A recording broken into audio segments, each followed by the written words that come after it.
మెడ్ plus లో అదే medicine అదే క్వాలిటీ, మార్కెటింగ్ డిస్ట్రిబ్యూషన్ ఇంకోటి అంటూ వీళ్ళకి అదనపు ఛార్జీలు ఉండవు. అందువల్లే 50 to 80% డిస్కౌంట్ లో మనకు అందిస్తున్నారు. నమస్తే అండి, నేను doctor Soumya Korukonda, consultant surgical oncologist at Apollo hospital, Hyderguda. Breast cancer is మెయిన్గా హార్మోన్ డిపెండెంట్. సో ఆడవారిలో ఈ ఈస్ట్రోజన్ అనే హార్మోన్ మనకి ఎక్కువగా ఉంటుంది. సో ఈస్ట్రోజన్ అనే హార్మోన్ వల్లనే మనకి మెయిన్గా బ్రెస్ట్ క్యాన్సర్ అనేది రిస్క్ ఎక్కువ ఉంటుంది.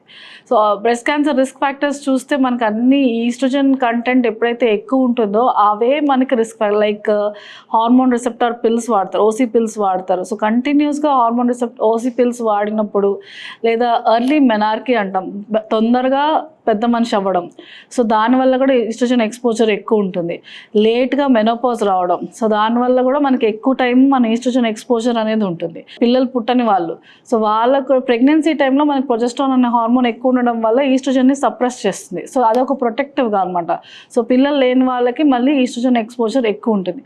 సో ఎవ్రీవేర్ ఈ హార్మోన్ వల్లనే మనకి ఆ రిస్క్ అనేది ఎక్కువ ఉంటుంది అన్నమాట.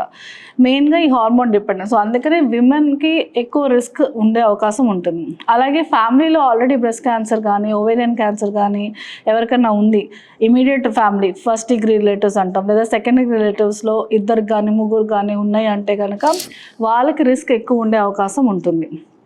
అండ్ నెక్స్ట్ ఇంపార్టెంట్గా ఏంటంటే, ఈ క్యాన్సర్స్ అన్నీ మనకి జెనెటిక్ డిసీజెస్. బేసికల్లీ మనం పుట్టుకతోనే మనం కొన్ని జీన్స్ డిఫెక్ట్స్ తోటి పుడతాం.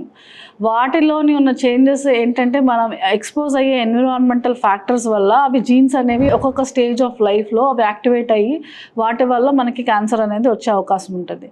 సో బ్రెస్ట్ క్యాన్సర్కి నెక్స్ట్ ఇంపార్టెంట్ రిస్క్ ఫ్యాక్టర్స్ ఏంటంటే, స్మోకింగ్, ఆల్కహాల్ కూడా ఇంపార్టెంట్ రిస్క్ ఫ్యాక్టర్స్. అలాగే ఒబిసిటీ. సో ఈ స్మోకింగ్, ఆల్కహాల్ అండ్ ఒబిసిటీ, ఈ మూడు అయితే ఆల్మోస్ట్ అన్ని క్యాన్సర్స్కి రిస్క్ ఫ్యాక్టర్స్. బ్రెస్ట్ క్యాన్సర్కి స్పెసిఫిక్గా ఈ ఒబిసిటీ ఎందుకు రిస్క్ ఫ్యాక్టర్ అంటే, సో ఒబిసిటీ అన్నప్పుడు మనకి ఫ్యాట్ సెల్స్ అనేవి ఎక్కువ ఉంటాయి. సో ఆ ఫ్యాట్ సెల్స్లో అగైన్ ఈస్ట్రోజన్ అనేది ఎక్కువ స్టోర్ అయి ఉంటుంది. సో దానివల్ల బ్రెస్ట్ క్యాన్సర్ రిస్క్ ఎక్కువ ఉంటుంది. క్యాన్సర్ అనేది స్పెసిఫిక్గా ఎక్స్ట్రాగా సిమ్టమ్స్ ఏమి ఉండవండి. సో ఏదైనా కండిషన్కి ఉన్న నార్మల్ సిమ్టమ్స్, సో బినైన్ కండిషన్కి ఉన్న నార్మల్ సిమ్టమ్స్ అయినా కానీ ప్రొలాంగ్డ్ పీరియడ్ వరకు మనం తీసుకోవాల్సిన టైం ఏంటంటే 3 weeks.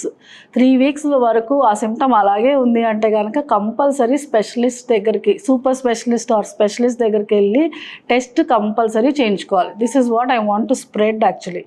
సో ఇప్పుడు బ్రెస్ట్లో లంప్స్ అనేవి కామన్గా ఉంటాయి. నొప్పి లేని గడ్డ అనేది మనకి కామన్గా ప్రజెంట్ అయ్యే బ్రెస్ట్ క్యాన్సర్ సిమ్టమ్. అలాగని ఒక ఫైబ్రాయిడినోమా, బినైన్ బ్రెస్ట్ ట్యూమర్ కూడా నొప్పి లేని గడ్డే. సో అన్ని నొప్పి లేని గడ్డలు మళ్ళీ క్యాన్సర్ కాదు. గడ్డ అనేది ఒక బ్రెస్ట్లో ఉండడం ఈజ్ నార్మల్ కాదు. సో కంపల్సరీ స్పెషలిస్ట్ దగ్గరికి వెళ్ళి అది ఎలాంటి గడ్డ అనేది నిర్ధారణ చేసుకొని దాని ప్రకారంగా ట్రీట్మెంట్ అనేది చేయించుకోవాలి. సో బ్రెస్ట్ క్యాన్సర్కి స్పెసిఫిక్గా మన సిమ్టమ్స్ చూసేవి ఏముంటాయంటే, నొప్పి లేని గడ్డ, తిత్తు లోపలికి వెళ్ళిపోయి ఉండిపోవడం. కొంతమందికి పుట్టుకతోనే తిత్తు అనేది లోపలికి ఉంటుంది, దట్ ఈస్ నార్మల్. కానీ రీసెంట్గా తిత్తు అనేది లోపలికి వెళ్ళిపోయి అలాగే ఉండిపోయిందంటే కనుక that is an alarming symptom. అలాగే చర్మం కమిలిపోయినట్టున్నా, లేదా చర్మం మీద హోల్స్ లాగా చిన్న చిన్న పుండుల్లాగా ఏమైనా అయినా, చర్మం మీద ఏమైనా రెడ్గా అయినా కానీ, తర్వాత ఏమైనా డింపుల్స్ లాగా, కామన్గా చూసే సిమ్టమ్ ఏంటంటే డింపుల్ పడి ఉంటుంది, చర్మం మీద డింపుల్ లాగా పడి ఉండడం. అలాగే నెక్స్ట్ చంకలో కూడా ఏమైనా గడ్డల్లాగా ఉండడం. అలాగే blood discharge from the nipple నుంచి నార్మల్గా యూజువలీ ఏ డిశ్చార్జ్ రాదు. కొంతమందికి వాటరీ డిశ్చార్జ్ రావచ్చు, మిల్క్ లాగా డిశ్చార్జ్ రావచ్చు, లేదా గ్రీన్ కలర్ డిశ్చార్జ్ రావచ్చు, బ్రౌనిష్ రావచ్చు. బట్ బ్లడ్ వస్తే మాత్రం ఇమీడియట్గా డాక్టర్ దగ్గరికి రావాలి. డిశ్చార్జ్ వస్తే వెళ్ళాలి, కానీ బ్లడ్ వస్తే మాత్రం we have to evaluate further.